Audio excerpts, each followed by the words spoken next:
అఖిలాండకోటి బ్రహ్మాండ నాయకుడైన పరంధాముడు పరమేశ్వరుడు ఈ జగత్తు యందు ఎప్పుడెప్పుడు ప్రాదుర్భవించిన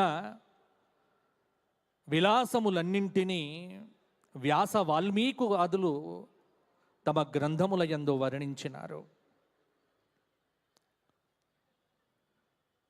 కృతయుగంలో భగవంతుడెక్కడా అని ప్రశ్నించినటువంటి మూర్ఖుడి యొక్క ప్రశ్నకు పరమభక్తాగ్రగణ్యుడైనటువంటి ప్రహ్లాద కుమారుడు ఇందుగలడందు లేడని సందేహము వలదు చక్రి సర్వోపగతుండు ఎందెందు వెతికి జూచిన అందందే గలడు దానవాగ్రని వింటే. ఎప్పుడు కూడా గుర్తుపెట్టుకోండి, భగవంతుడు ఎక్కడ ఎలా ఉన్నాడు అనే ప్రశ్నే మనకు రావద్దు. భగవంతుడెక్కడా అని ప్రశ్నిస్తే నీవు రాక్షసుడివి.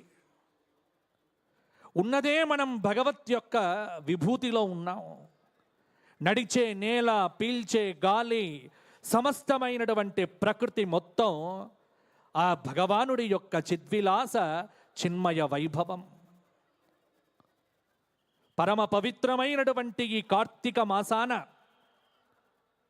ఈ రోజుతో భాగ్యనగరంలో కోటి దీప కాంతుల ఉజ్వలమైనటువంటి ఆ దివ్య మహిమాన అద్భుత ఆ ప్రకాశం అనేటువంటిది విశ్వవ్యాప్తం కావటానికి ఈ రోజుతో అంకురార్పణ కావించబడ్డది. నిన్ననే అడిగారు ఒక ఆయన, ఏం కార్తీక మాసం రాలేదా అని.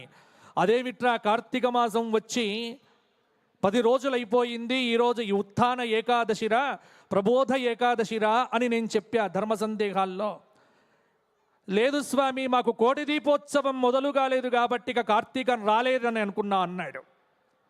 భక్తి టీవీ కోటి దీపోత్సవము 2012 నవంబర్ 26వ తేదీన కార్తీక మాస శుక్లపక్ష త్రయోదశి రోజున భాగ్యనగరంలో మనందరి భాగ్యవశాత్తు జగద్గురువులైన శ్రీ శ్రీ శ్రీ భారతీ తీర్థ మహాస్వాముల వారి కర కమలముల మీదుగా ఆవిష్కృతమై ఈరోజు 2025 వరకు కూడా అవిచ్ఛిన్నంగా, అద్భుతంగా, అప్రమేయంగా కోటి